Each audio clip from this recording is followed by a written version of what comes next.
and welcome to another episode of the Public Affairs in Practice podcast.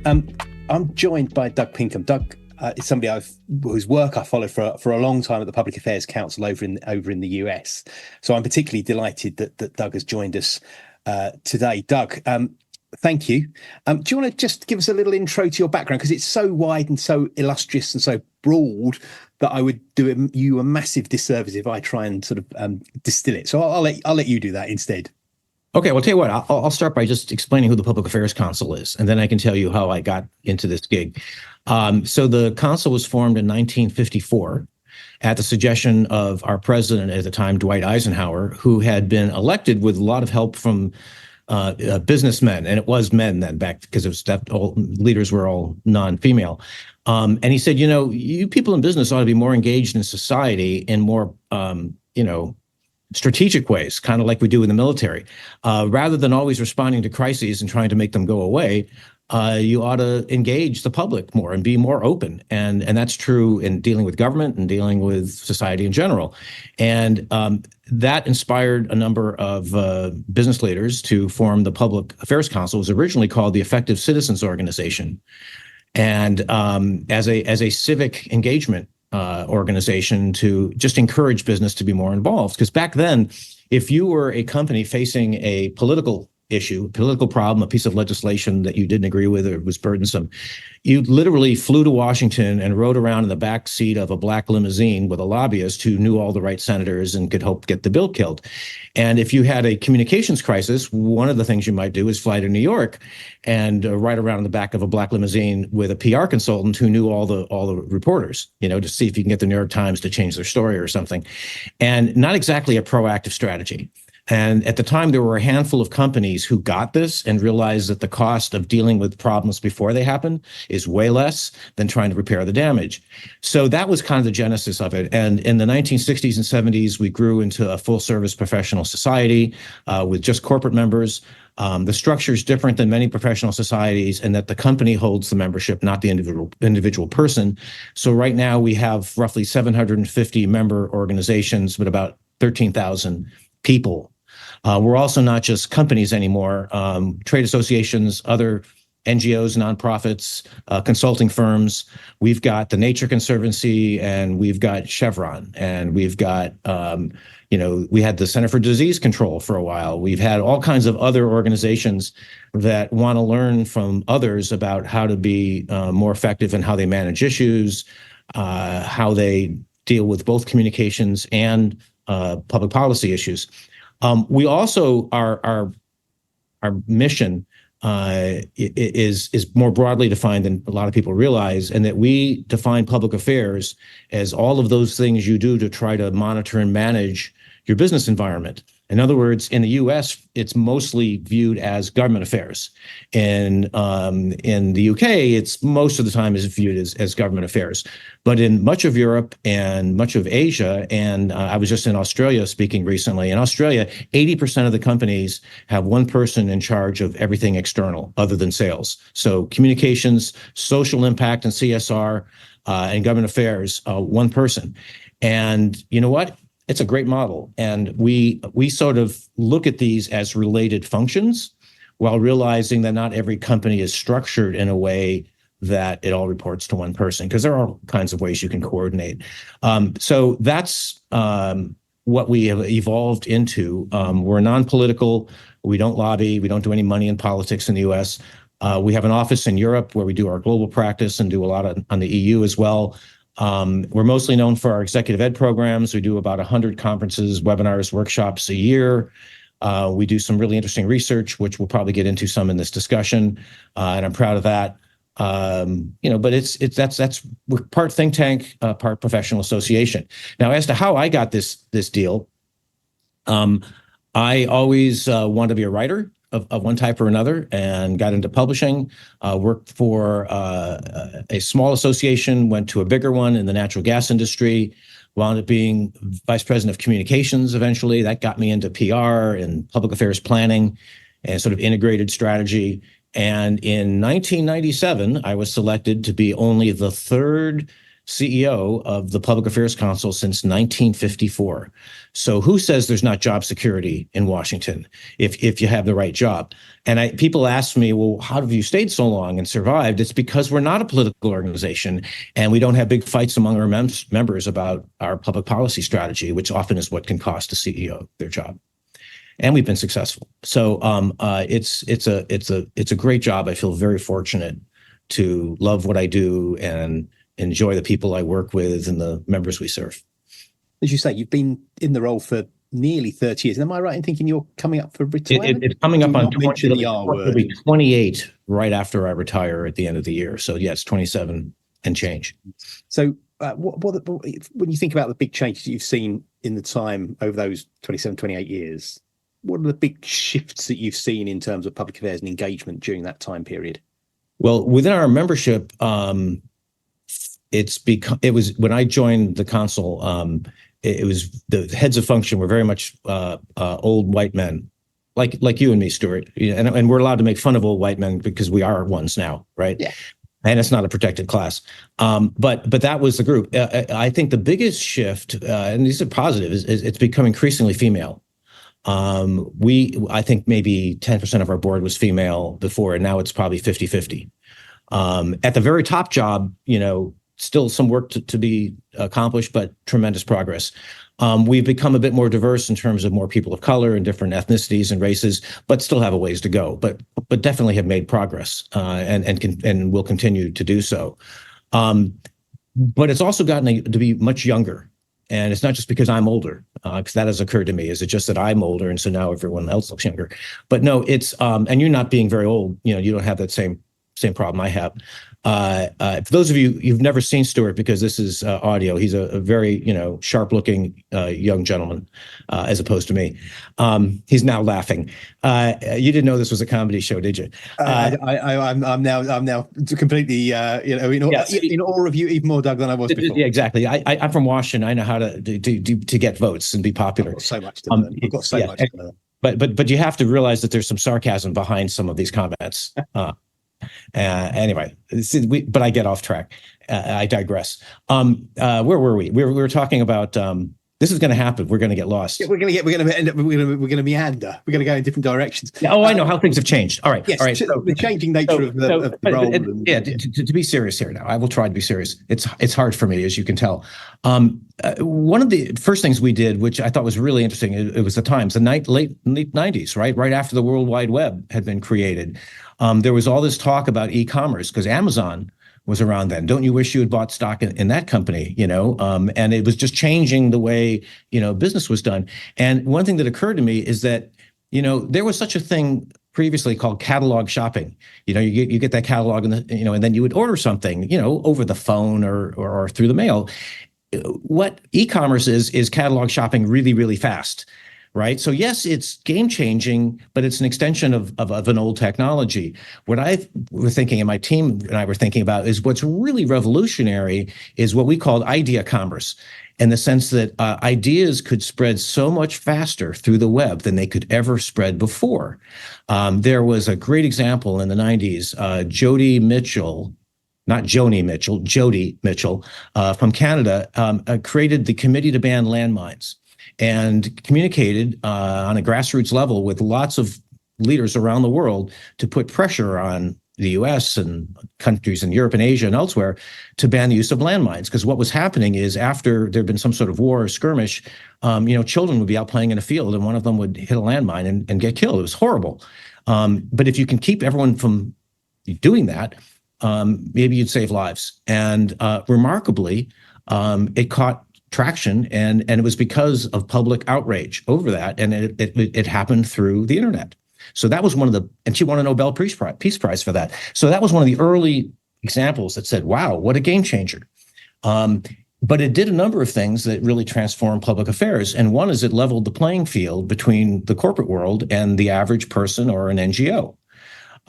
So if you were a big petroleum company and you wanted to build a refinery, all you had to do was buy the land and get some political support, and all of a sudden construction starts and people are living around there going, what's going on? You're building a refinery in my neighborhood?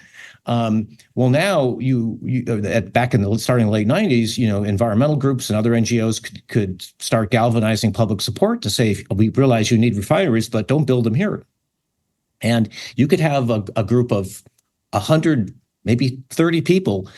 But if you were talented in web design and communications on the web, which I think the innovation all happened in the NGO community, not in the corporate community initially, you could take on big oil companies and win. So that was a game changer. And so it was a very democratizing development.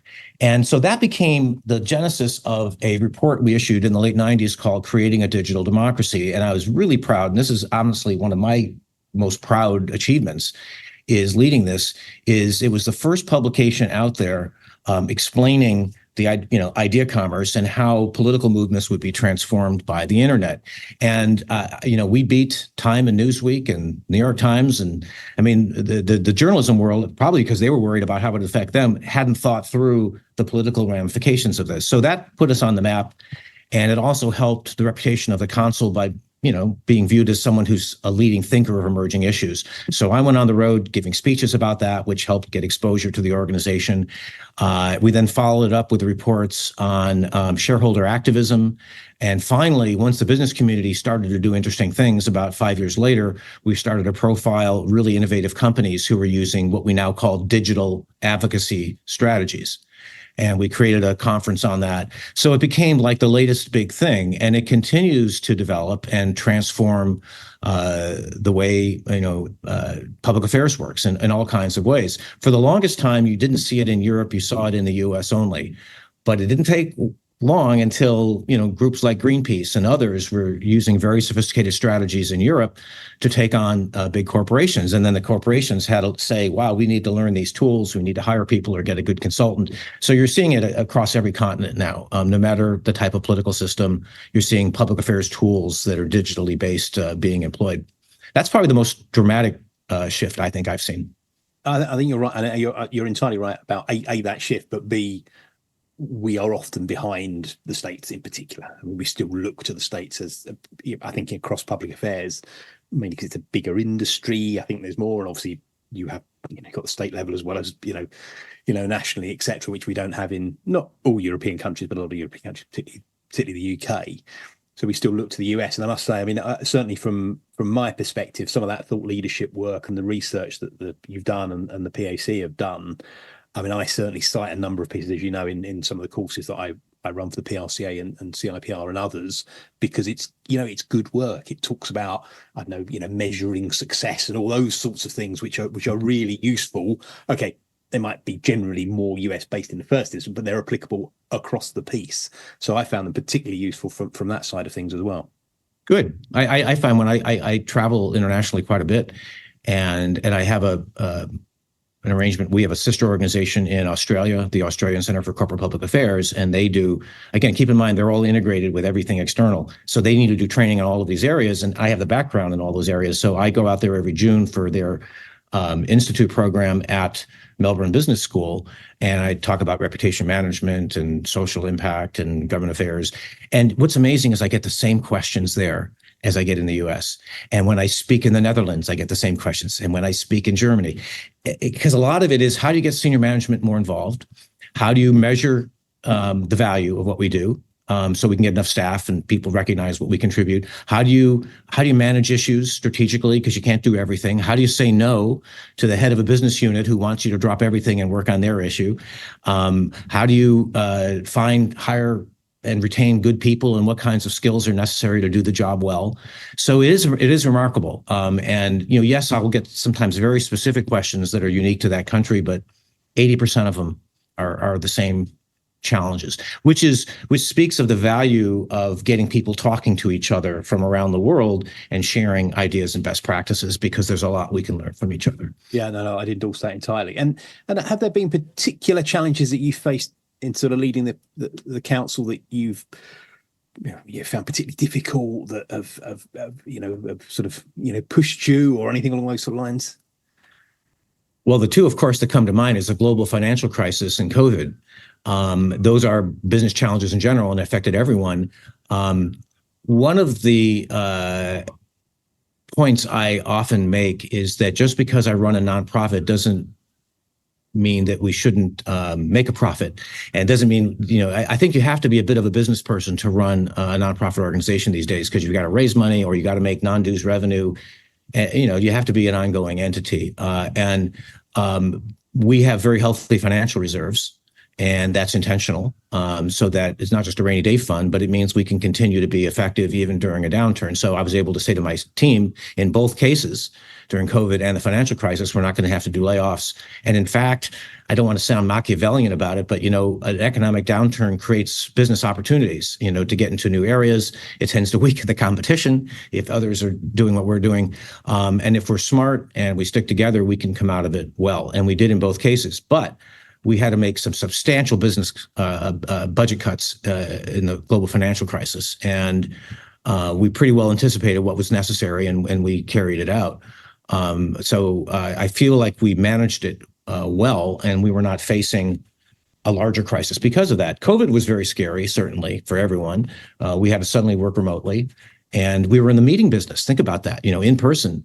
And we very quickly shifted to doing virtual workshops and virtual conferences. Eventually, we went to hybrid conferences where it's virtual with an option to doing it in person. But we abandoned that because, as my team said, it's like running two conferences at the same time. You're worried about the cameraman and you're worried about food and beverage.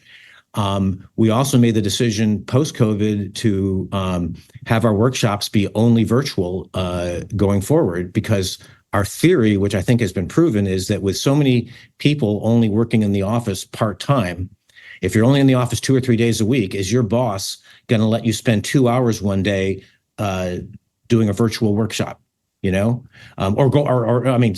2 hours a day going to our office or flying somewhere to go to a workshop? It's going to have to be virtual if you do it. And they're probably going to say, do it on the day you're working at home.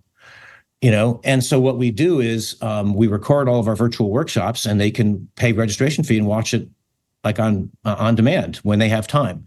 But I think it's smart because it's reflective of the new work culture and the new work schedules, where if you're in the office, you're expected to focus on what's going on in the office, probably not doing a lot of professional development. So our workshops have done very well. Our conference attendance is back near where it should be. But it's been a tough time for us, just like it has been for everyone else. So those were the two biggest problems. We haven't had any major membership problems. And the fact is, when you work in communications and public affairs, if things are going to hell in a handbasket politically or in society, it's probably good for business, because everybody's needs guidance, and everybody's hungry for new ideas. And I mean, we are facing, the prospect of Donald Trump perhaps returning to office. That's got everyone's attention. Or as an alternative, having someone who's 81 years old, who's had a successful presidency, but people are justifiably concerned about that. And how will that affect politics in America? We've had a Congress the last 2 years that has been the least productive of any Congress probably in U.S. history in terms of new legislation. And that's been a challenge, because let's say you're a consultant who helps do grassroots campaigns on political issues, or independent lobbyist. If there's nothing to lobby because there's no legislation being considered, you're kind of out of work. So those cycles happen, and it'll cycle back in the other way. But one thing about public affairs is there's always need, and companies who think they've got it all figured out, and we don't need a presence in London or Washington or Brussels, are fooling themselves, because you don't. As somebody once said, when you're in trouble is the worst time to try to make friends. And it's the worst time to try to plan for crises when you're in the middle of one. You've got to establish a good reputation and have credibility and build trust, so that when things do go wrong, you gain the benefit of the doubt, which is really, I think, all we can hope for at this point. Yeah, I mean, I think we've been through a similar phase, not maybe in terms of the personalities that you guys have over there, but certainly, a government that's been, I say this, floundering for a while. We've just come through a general election, got a new majority government in place, and you can already see the difference. You can see a government that has confidence, wants to get on and do things, is already within a matter of days looking at new policies, which is great for us, because that's engagement, Sure. that proper active sort of government. Whereas for the past few years, certainly post-Brexit, but you could argue pre-Brexit as well. It's been a gradual slowing down where, the individual personalities and the politics of keeping a party together have arguably been more important than, moving a government and a country forward. Hence the big change this time, I think, is a consequence of that. But you must, at the PAC, do you find yourself having to be the sort of the champion, or do you consider yourselves the champion of lobbying, if we use the L word, as well as public affairs? Because I believe it's the same with you guys as it is here. Lobbying is still seen as the preserve of big businesses, big corporates, people and individuals, sometimes with deep pockets. Therefore it's a bit sleazy. You can't trust them. All that poor reputation that comes with that as well. Do you find that as well? And how do you counter that? It reminds me of when I first took this job and my wife was asking me about what it's going to be like. I said, I think my biggest challenge is not being viewed as the lobbyist apologist. As well, it's not that bad. It's, lobbying is great. And I remember in my first weeks going to a meeting, a coalition was being formed of various associations and groups who were supportive of lobbying. And I was there and I was new. I was also only 40 years old and I looked about 28. To be honest, it was kind of it was a bit of a disadvantage. Now I wish I looked 40. But anyway, so I'm listening, and they were talking about, passing the hat for a giant PR campaign to, love lobbyists because they're good people. And I basically finally said, this is never going to work. And it's because lobbying and lobbyists have become pejorative terms, and it's very hard to undo that once people say that's a bad word, right? One of the interesting things that we learned back in 2011, we started doing an annual public opinion survey, working with various polling companies. That's I'd say one of my other most proud achievements is in being involved in that, because there was very little good public opinion polling in the U.S. We're talking about, American adults, not people in our profession, looking at expectations and attitudes toward business and toward government and what people, how they view things, right? Very little out there. Usually the questions that people would ask would be, do companies have too much power? See if you can figure out the answer to that. And the other one is even more obvious, do CEOs make too much money, right? And they still do. But that was what you tended to see at that time. So we said, this is a real opportunity to do some creative polling. And one of the things we did is we started testing the concepts of lobbying. So we say, if a company is lobbying, is that good or bad? Most people said it's bad. What if a company is lobbying to protect jobs? Well, all of a sudden, that's good. What if a company is lobbying to stay competitive with its competitors? That's fine too. What if in other words, what I realized is that if you explain why you're lobbying, it takes the emphasis off the pejorative term of lobbying and makes people realize, well, I guess they're just advocating for something that I guess is good, especially if it creates jobs. So one of the conclusions we talked about when we first learned this, 12 years ago or so, is, don't say we have a lobbying office in Washington. We have an office in Washington that represents our interests, and they're not only in compliance with the laws, they're transparent, they're open, and they, try very hard to be strategic. And it's their work that helps protect jobs and make us competitive as an organization. One of the arguments I often use when I'm talking to a reporter who might be kind of anti-lobbying or an audience is one of the points I make, I said, look, if for no other reason than to keep government from doing things that have unintended consequences, you need to have a presence. Because, government often passes laws that haven't been thought through, and mistakes do happen. And if you are not paying attention and saying, wait a minute, do you realize that will put this sector out of business, or this will prevent a life-saving drug from going into the market? No one's going to do that for you. And so part of your job is just to point out those things. And in the US, there's an expression called legislative fixes. A piece of legislation will pass, and then people suddenly go, oh my God, it's going to do these things. And so they'll do a legislative fix and have another vote. And you're just hoping and praying that your fix gets on there. But you know what? If you've been paying attention and have been strategic, members of Congress are always looking for sound, cogent arguments to be for or against something, and you missed the opportunity. So I think when I talk about it that way, people understand what it's about. And in the US, it's a little easier because some people don't realize this, but the right to lobby is called the right to petition government for the redress of grievances, and it's included in the First Amendment to our Constitution, along with freedom of speech, freedom of the press, and freedom of association, is the right to petition government for the redress of grievances. And that's, so that goes back a long time. And interestingly, back in the pre-Civil War days in the U.S., like the 1840s, there was a very strong anti-slavery movement in the North against the views of the South. And these petitions would come to Washington with all these people demanding to be heard to get rid of slavery. And it became such a burden to deal with all of it. They said, well, look, if you want to just hire someone to come on your behalf and give us a paper petition, that's good enough.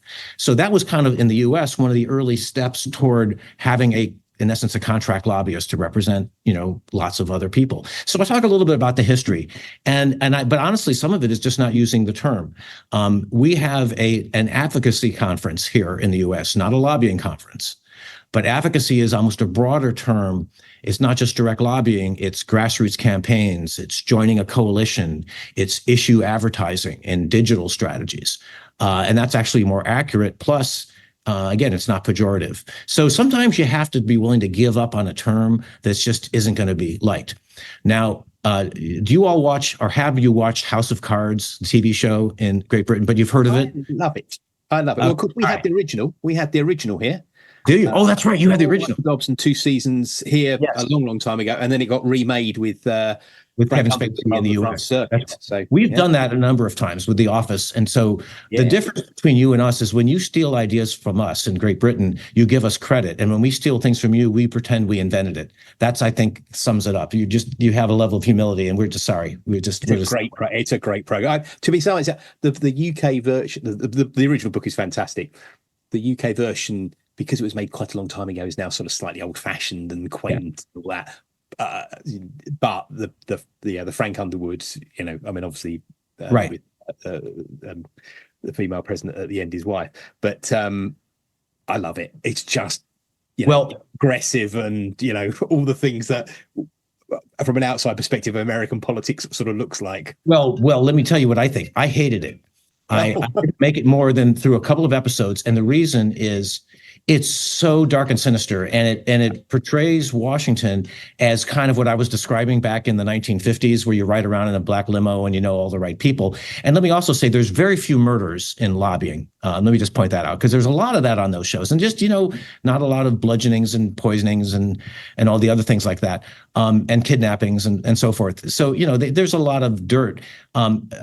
What's funny is about 15, 20 years ago, a show was on HBO for like one season, and George Clooney, the actor, was producing it and had the idea. And it only lasted one season. It was called K Street. And my office is on K Street, and that's where, it's viewed as lobbying. It doesn't really apply anymore, but that's what's viewed as K Street. Well, and the thing that's funny about it, it was almost like a faux documentary. It was like that kind of a show where you have these, what sound like real conversations, and they're getting together in a coffee shop, and they're saying, well, we've got to lobby the Senate, and we can get a dear colleague letter from so-and-so to encourage his or her colleagues to perhaps vote this way, and will it get out of committee? It was canceled because it was so damn boring. And that's because it was realistic. You spend time waiting around in coffee shops and strategizing and saying, let's go over to the Hill. I got to go sit through the world's most boring hearing and hope that we can get a few minutes, or we can write a letter. And then you celebrate when a bill doesn't come out of committee, or it gets modestly changed, or it gets tabled, and then you go out for drinks. It's just not that exciting. And that's one reason in the last year has been particularly challenging in the House, because they just have been pretty ineffectual. So anyway, very few murders, very few hijackings. It doesn't make great television, but so I laugh about the way people portray this. But I also feel like, it's part of our democratic system that everyone has a voice. It's actually part of free speech, that you can speak up. Now, you have to do it legally, and you have to do it within the rules. And I actually think this is one of those cases where our lobbying registration rules, which are tougher than they are in many parts of the world, work very well, because on a quarterly basis, you have to know whether you have helped someone lobby, either lobbying directly or you prepared materials for them. Or have you spent more than $10,000 on this? And if you haven't, and you haven't spent more than like 10% of your time, you don't have to register. But it requires just a minimum level of transparency. And a lot of companies do more than that. But unlike in the EU, if you're a think tank, you don't have to do it, and that's one of my problems with the voluntary register in the EU. But it works, and companies comply with it. And if you're a reporter and you want to find out who's lobbying for this issue or that, it's all publicly available, and it's okay. And I feel like that's one of those areas of transparency where companies can get ahead of public concern and let the folks know that we do these things. We also live in a world where employees are demanding more from their companies. They want to work for a company with a purpose. They want to make sure they're honorable, not doing anything shady. So that's another reason to be really open about what we lobby for, why we're doing this, what our goals are, and it's about being receptive. So that's one of the other changes that is happening. And I think I feel not just me personally, but our staff and our membership have really helped make lobbying out of the shadows and be out in the open, and to encourage ethics and integrity. And the other point is that there was a real scandal some years ago with a guy named Jack Abramoff, who was a lobbyist for like Native American casinos. And he broke every law in the book and went to prison. And I'm glad. And I did so many media interviews. The interesting thing is most of them were from foreign media sources like the BBC and Polish media and others, explaining how this works in America and what would allow it. What was interesting is it took me about 4 days of phone calls to find someone I knew who had ever hired this guy as a lobbyist. And boy, they regretted it. In other words, he billed himself as the quintessential, most powerful Washington lobbyist, but he wasn't that well known, and he was a criminal. And companies generally vet their contract lobbyists better than that. And if a person doesn't have a good reputation, like, what's the upside of hiring someone like that? You might win a battle, but you'll lose your reputation. So, in fact, I would say lobbyists have a greater incentive to maintain a good reputation than just about any other field other than the medical world. It's so that anyway, so there's some irony built into this, is that people don't trust lobbyists, but an untrustworthy lobbyist will be unemployed sooner or later. So anyway, that's the long argument I make, hopefully more succinctly, because I will lose their attention. But I do think that things have improved tremendously in terms of the behavior and the perception of advocacy in the U.S. Look, I agree, and same applies here across the EU as well. You say there are different standards of statutory, regulation that we have here, in for Westminster for the UK. But I do some of the for the PRCA. I sort of train on the Public Affairs Code, and I make a similar point, which is, look, if you trash your reputation, if you don't take your ethics seriously, for clients won't want to touch you with a barge pole. As you say, if they do, absolutely. What politician or civil politician is ever going to have anything to do with you if you're a sleazemeister in some way, shape, or form? Right, and they're not going to say this is a good thing. Wow, he's really see on House of Cards. They say, oh, this is great. He knows the right people, and he's not afraid to pay a bribe. Man, companies would run away from that. It's just whatever their issue is, it's not important enough to ruin the reputation and cost the CEO their job and the head of public affairs their job. And so that's the great irony.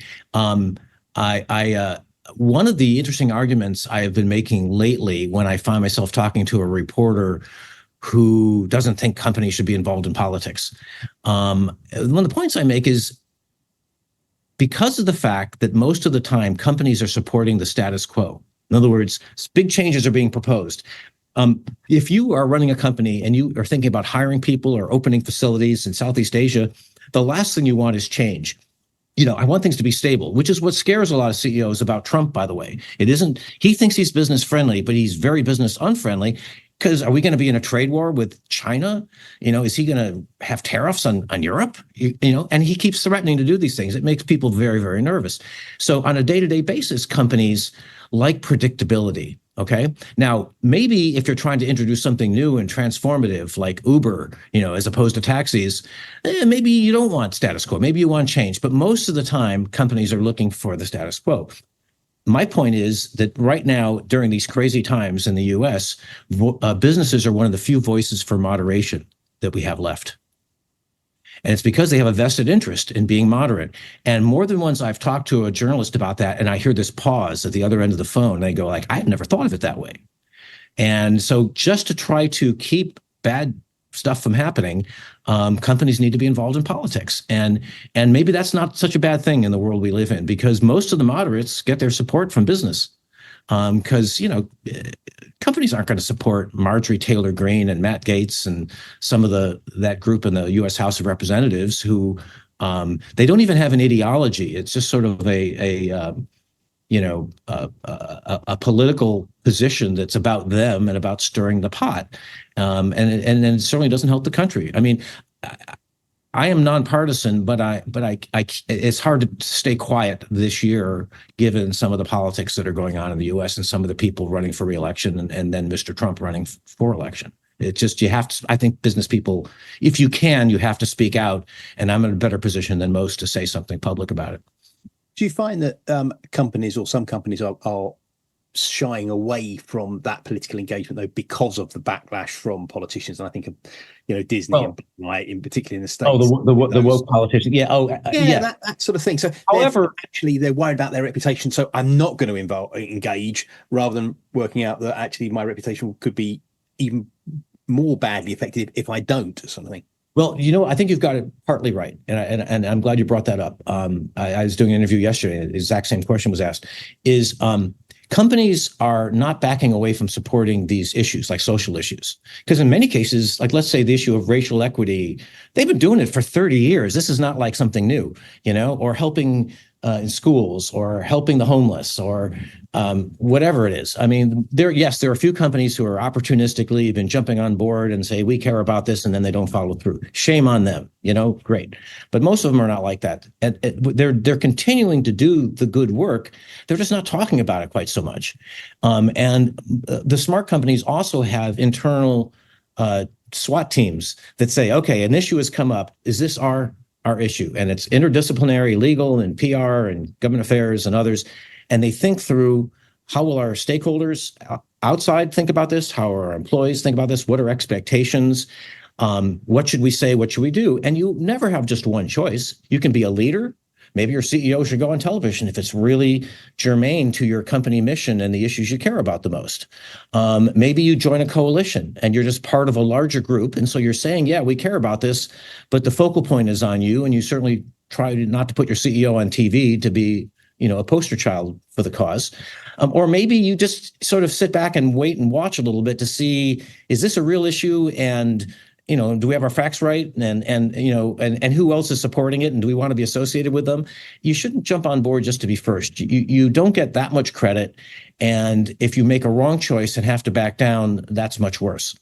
So I think they're being more thoughtful about it. And also, frankly, they're speaking selectively. So if you're a global company, or you're a nationwide company in the US, and you have facilities in Texas and Florida where you have pretty right-wing Republican governors and and conservative legislatures, where a lot of the pushback has come from, those two states.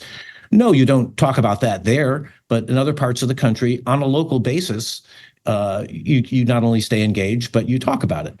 But then at a national level, you're just careful, because nobody wants backlash from congressional leaders who are literally threatening your company.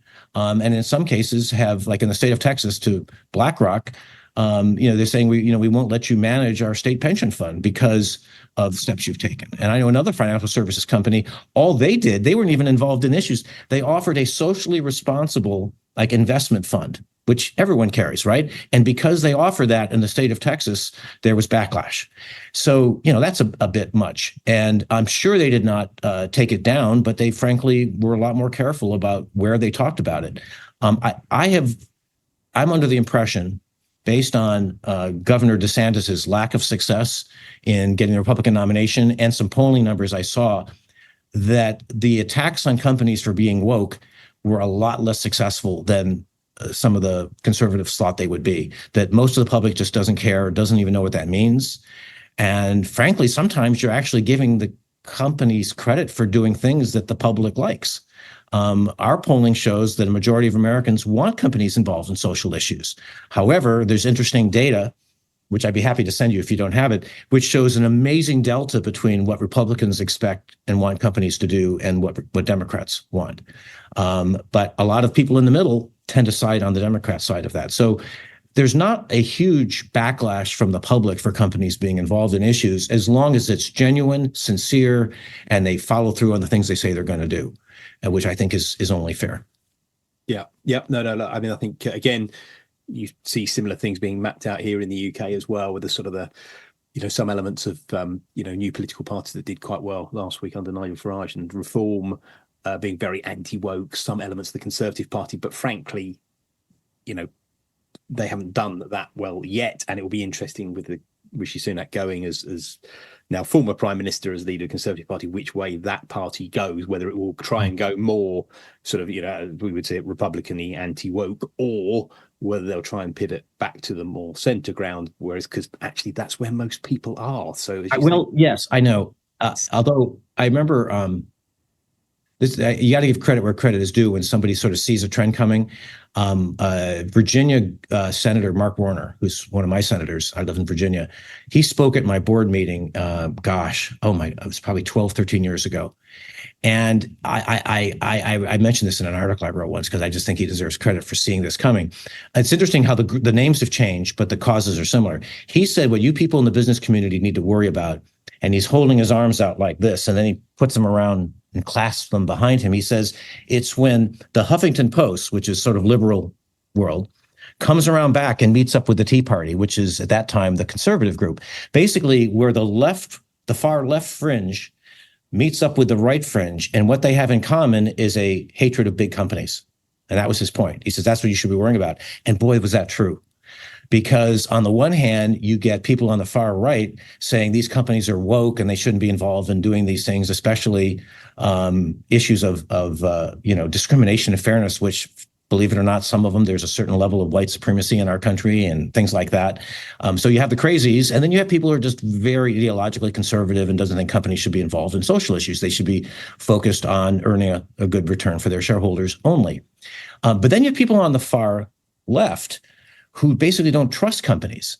And yeah, they may be for those issues, but they think that, this is an espionage effort and companies are going to sneak in and then be turncoats and then oppose fairness and equity. So they don't trust companies for those reasons. And now both areas create real problems, which is why, when you have a Labour Party come in, in France now, for instance, you've got, the threat of Le Pen on the right, and then you've got Labour on the left. Both can be dangerous for different reasons, and are not necessarily business friendly, but in different ways. And so that is, I think, one of the challenges that is faced. But right now, I think the greater threat, interestingly, is coming from the right, not from the left. And that's been a real surprise in the U.S. because the Republican Party in the U.S. was always viewed as the party of business. The Mitt Romney Republican, competency. My wife, I remember years ago, said, Republicans make great governors because they know how to run things. And I would go like, yeah, totally. And now, not necessarily, because it was all about, restraint and being conservative means being careful, and thoughtful, which can be a good thing. And sometimes the Democrats would just be out there and spend first and then measure later. And sometimes you'd have government programs that were a waste. And now, for many Americans, the Democratic Party is the party of reason, and in some cases is the party of business as it relates to engagement in social issues. And the Republican Party has been dominated by the Trump supporters, which are unpredictable and not necessarily business friendly. And that's just it makes your head spin to see that kind of change taking place. Yeah.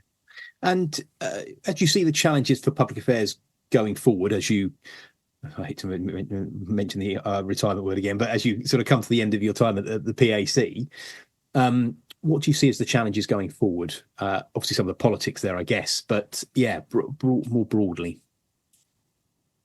I guess I think to work in public affairs, you have to be a bit of an optimist. Otherwise, you'd just be discouraged all the time.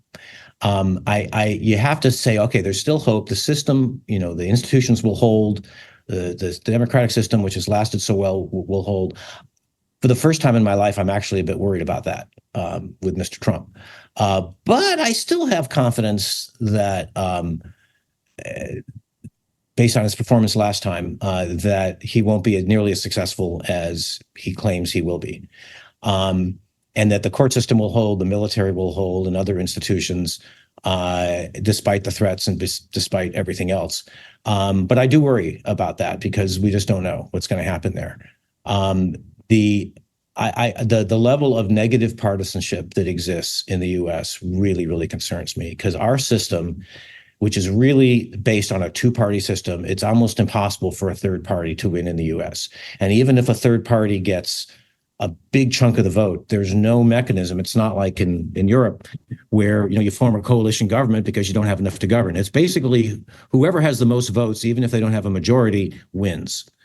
And why it's absurd that Robert F. Kennedy Jr. is running for president because he's not going to get that many votes, although it's still not clear whether he'll take them away from Biden or Trump. But he can never win. It just, our system really doesn't allow that. But maybe it should, because it would force compromise and it could break down some of the tribalism that exists where you have Democrats and Republicans who it's not like I'm right and you're wrong. It's I'm right and you're evil.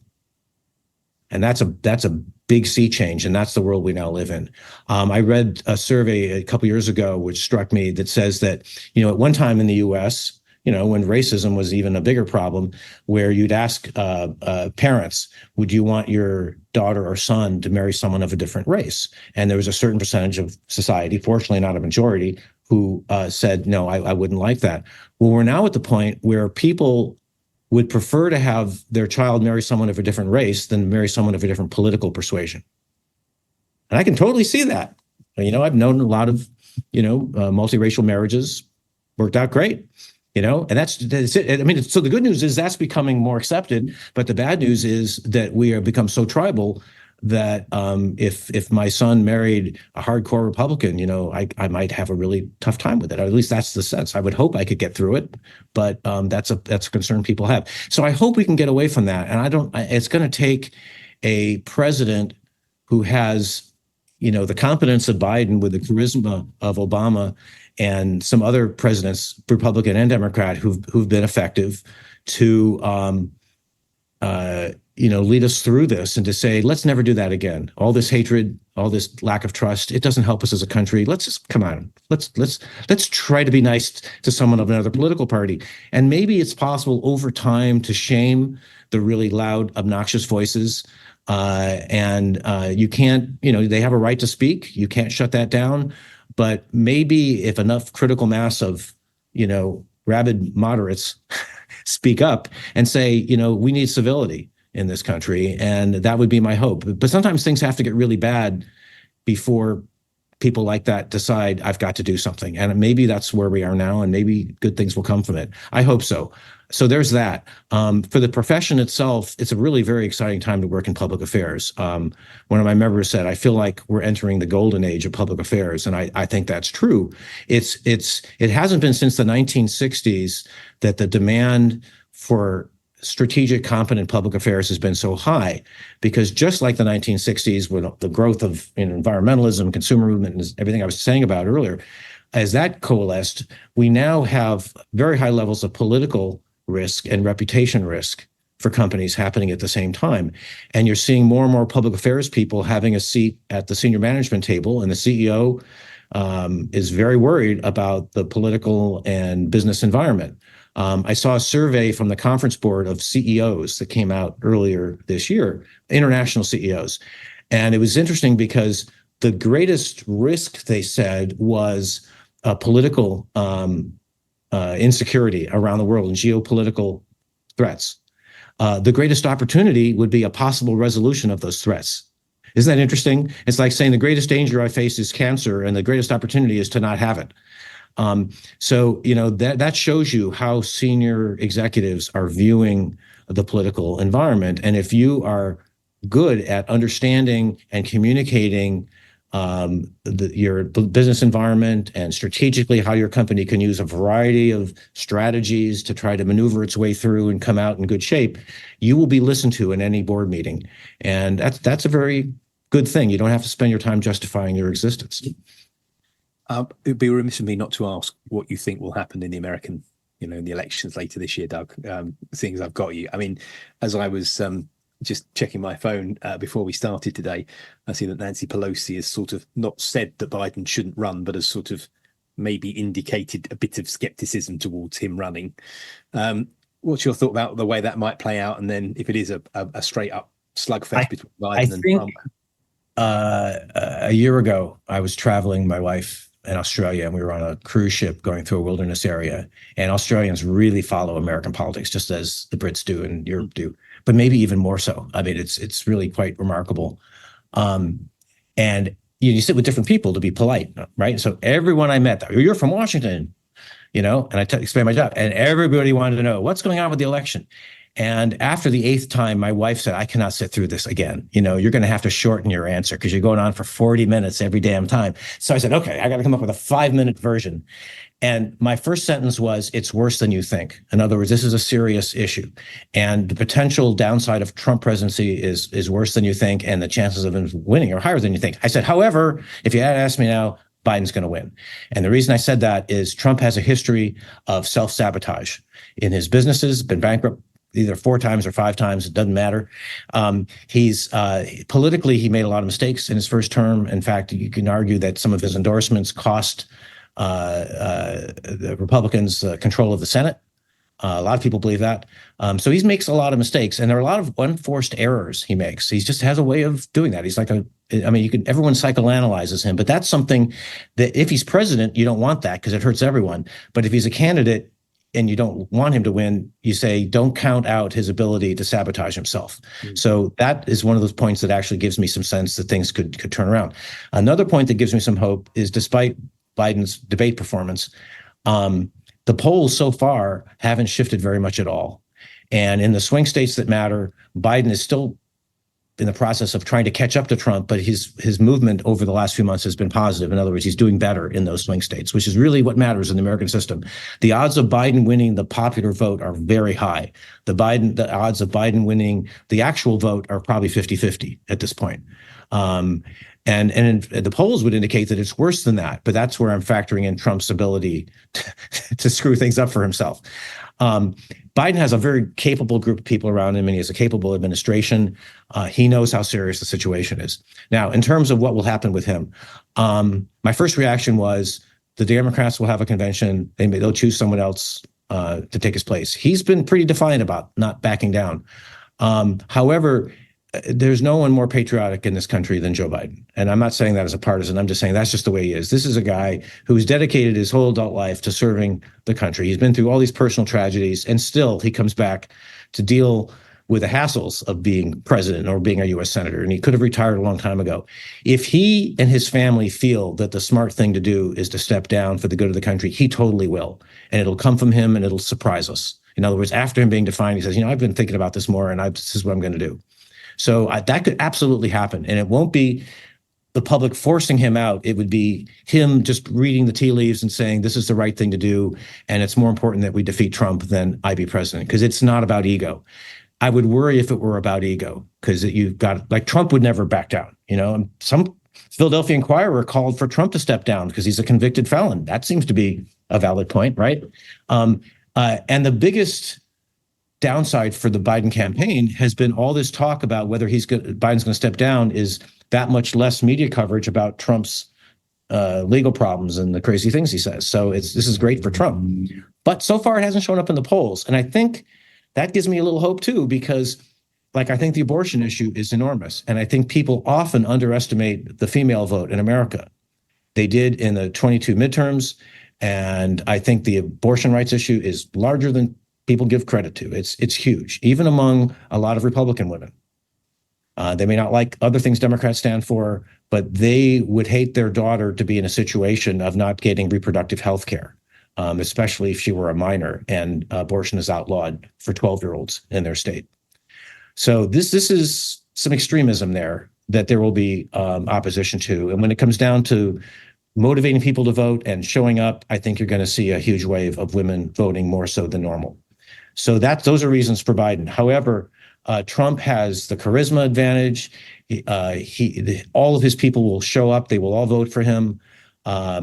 If Biden looks incapable of being able to do the job, that's people on the fence will either vote for Trump. I think you're not going to have a record vote this time. I think you're going to get people who are going to sit it out and say, I don't like either one for various reasons. Right now, that would hurt Biden more than it would hurt Trump. So, that's not I wish I could be more specific, but I think right now, if based on factoring in everything, it's probably 50-50. But if Biden starts to get some positive news in the polling, then that would go back to where I was before, was it's close, but Biden wins. And if Biden starts to go down in the polling, I would watch very closely after the convention. Now, there's talk that will Biden say, let's make it an open convention. If you want to run against me, go right ahead, and we'll have an open vote and we can debate it. That's been suggested that would be a magnanimous thing, but it's also problematic. And you're going to get all this live television coverage of people saying bad things about Biden. And that doesn't really help him, even though he would probably triumph, because I think he'd still have the majority of votes, I believe, unless something terrible happens between now and then. If he faces a health crisis, a stroke or something, absolutely. But, I think the odds of Trump facing a health crisis are at least as high. Keep in mind that Donald Trump drives his golf onto the green. Are you a golfer, Stuart? No. Okay. Anyone in your audience who plays golf knows that the number one rule of golf is you leave the golf cart outside the green, because the green is like special. You don't want ruts. It's very expensive. Well, he owns golf courses, so he can drive the golf cart on the green. And when asked about that, he says, I believe that in life, you only have so much energy.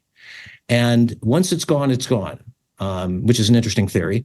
And he says, so why walk onto the green?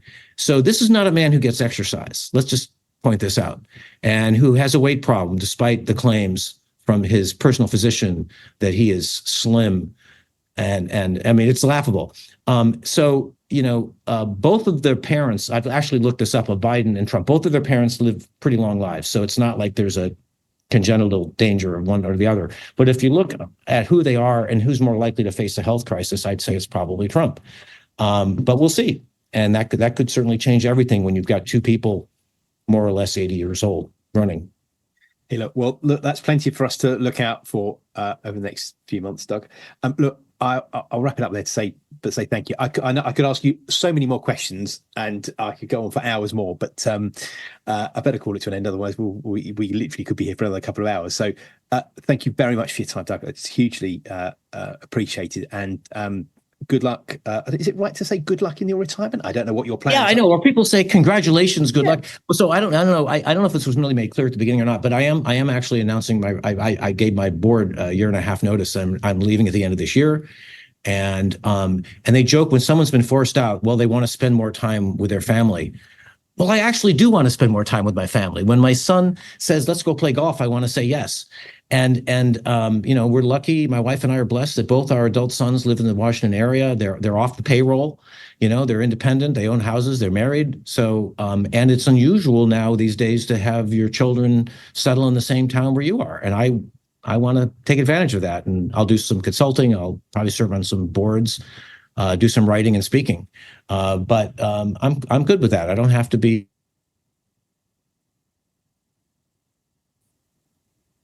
That sounds fantastic, Doug. I mean, I'm hankering after those days already. Unfortunately, I've got another couple of decades. Well, yeah, as I pointed out earlier, you're incredibly young. And if they could see you right now, if this were video, they'd realize that. See, that's where the sarcasm comes back. Well, they can Google me and find out that, sadly, Doug, that's not quite as true. Listen, do what I do. Change your photo. Use one from your college days. Really. Sorry, on a completely different matter. Keir Starmer, now Prime Minister. There's this picture of him. Presumably it was an official portrait for when he was first elected, not that many years ago, but it's a terrible, terrible picture. I think it makes him look awful. And he looks so much better now, and he's got a new pair of glasses, and his hair's better, and et cetera, et cetera. But when you look at a lot of the media and the BBC they still use that old picture. And every time I see it, I think, look, actually the new picture would do him so much more credit. Well, whereas I need the old one. That he needs a communications head with the raw courage to say, we are burning this old picture. We will never use it again. Because the reason you see it is that he probably likes it, or someone told him he liked it. But they're going to have to go around and if necessary, raid the media's offices and erase their hard drives to get rid of the picture, because people are going to keep using it. It's like the pictures that are of Trump gritting his teeth and looking mean and nasty. Those keep showing up. Even some of them are 7 years old because they're just so hilarious. And but the problem with Trump is there's so many pictures like that it's not hard if you're looking for something that's not, reflective of his seriousness as a politician. But anyway, when you see something like that happen, there's a reason why that picture's still out there. And I bet you someone once told him that, oh, you look very young and debonair. And luckily, we look fantastic. So you could take we do look fantastic, and you could take a poll of your listeners to see what they think about that picture. Fantastic. So, right. Good to talk to you, Stuart. Take care. Bye bye. All right. Bye bye.